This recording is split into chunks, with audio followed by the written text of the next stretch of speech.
Alors, la construction de la situation complexe repose sur une réflexion didactique.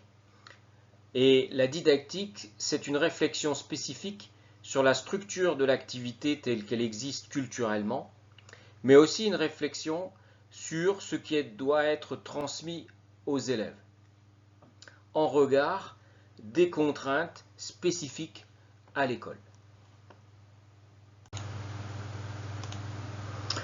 Verret, en 1975, définit la transposition didactique comme l'ensemble des transformations que l'école et les enseignants font subir aux savoirs et savoir-faire pour les enseigner et les évaluer. Michel Develay, en 1992, dans un ouvrage classique qui s'appelle « De l'apprentissage à l'enseignement », présente le schéma suivant pour définir la transposition didactique. Pour lui, la transposition didactique consiste à chercher des références sociales pour les intégrer progressivement à l'école. Ces références sociales peuvent avoir l'aspect de savoir savant, les mathématiques à l'université, la physique à l'université, etc., ou peuvent se présenter sous forme de pratiques sociales. Pour ce qui concerne l'EPS, les référents, si vous voulez, dans la société, ce sont les pratiques sportives. Ces pratiques sportives sont intégrées à l'école. Lorsqu'elles sont intégrées à l'école, subissent une transformation. Lorsqu'on regarde les programmes, par exemple, et là ce sont les savoirs à enseigner, on va avoir une sélection dans les activités proposées, et dans les activités proposées, tout n'est pas enseigné. Donc, on a le niveau des programmes, et on a le niveau de l'enseignant qui est un deuxième échelon. Ce niveau de l'enseignant, à l'intérieur des programmes, l'enseignant va également sélectionner les choses qui lui paraissent les plus pertinentes pour les élèves et les proposer, les enseigner. On appelle ça les savoirs enseignés. Dernier échelon, ce sont les savoirs assimilés par les élèves. Pour Michel Develay, la transposition didactique se résume finalement à une perte progressive du savoir au fil du processus de transposition. On part de pratiques sociales globales qui existent dans la société et celles-ci sont filtrées pour pouvoir, si vous voulez, correspondre aux exigences de l'école et être assimilées par les élèves. Sarmejan, dans Didactique et culture scolaire en 2002, pense que les filtres qui pèsent effectivement sur ce processus de transposition didactique reposent sur 5 dimensions. La première dimension, c'est le critère des finalités. C'est-à-dire qu'il faut choisir des activités dans le champ social qui permettent de répondre aux finalités.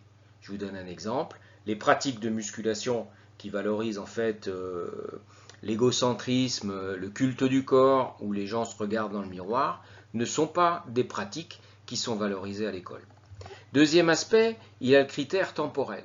C'est-à-dire qu'à l'école, c'est pas comme en club, on a effectivement un nombre restreint d'heures à consacrer à l'éducation physique. Il faut donc choisir des choses qui sont accessibles dans le temps imparti. Troisième niveau, c'est le critère spatial. On a effectivement des installations particulières qui font que certaines formes de pratiques sont plus adaptées à l'école que d'autres. Enfin, on a des formes de groupement qui sont nombreux, les élèves sont nombreux et surtout sont de niveau hétérogène. Là encore, ça vient peser sur le processus de transposition didactique.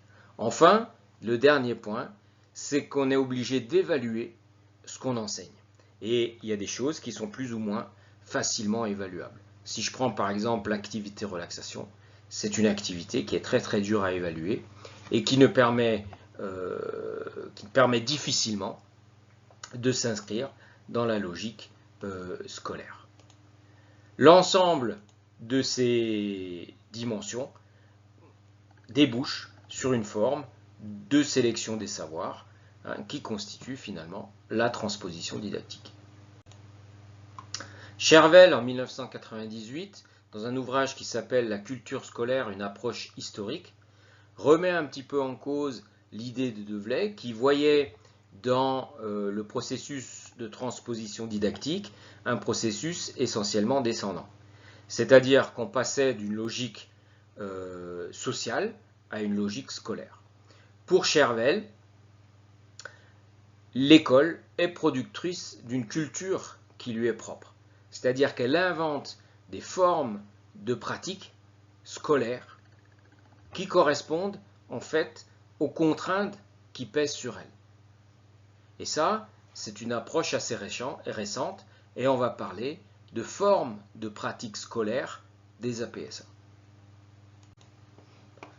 Donc de cette logique descendante, on va passer à une logique spécifique à l'école, et de la notion de situation de référence qui respecte de manière assez fine la logique de la pratique sociale de référence, on va passer à des appellations un peu différentes, à des formes de situations un peu différentes, les formes de pratique scolaire, les situations épreuve-preuve, les situations complexes, les dispositifs complexes, sont des productions qui sont spécifiquement scolaires et qui n'ont pas leur équivalent dans la pratique sociale.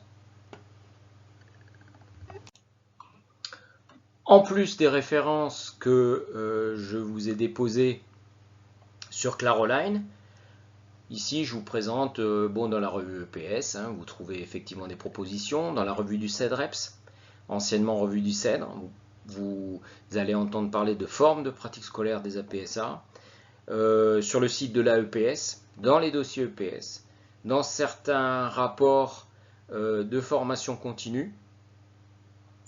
Dans le dossier EPS 2008 de l'Académie de Clermont, vous allez entendre parler d'épreuve-preuve. Dans les travaux du Guépard de l'Académie de Rennes, vous allez entendre parler de situations complexes. Et dans les travaux du groupe Confluence TAPS Lyon 1, vous allez également entendre parler de situations complexes. Donc il y a plusieurs courants, c'est ce qu'on va détailler dans le prochain CM.